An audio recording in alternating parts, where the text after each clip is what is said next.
prendre position avec le porte-monnaie. Les cagnottes en ligne se multiplient, qu'elles soient en faveur des forces de l'ordre ou pour soutenir Christophe Détinger, toujours en garde à vue. La première ouverte pour aider l'ex-boxeur a été fermée hier midi par Litchi après avoir atteint 120 000 €.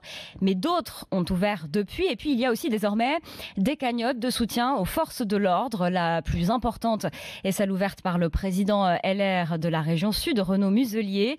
Près de 160 000 € et 6 000 contributeurs ce matin. Jean-Baptiste Bourgeon. Un pompier volontaire, une retraitée de 83 ans ou un gilet jaune de l'Allier. Les profils sont aussi nombreux que les messages de soutien aux forces de l'ordre.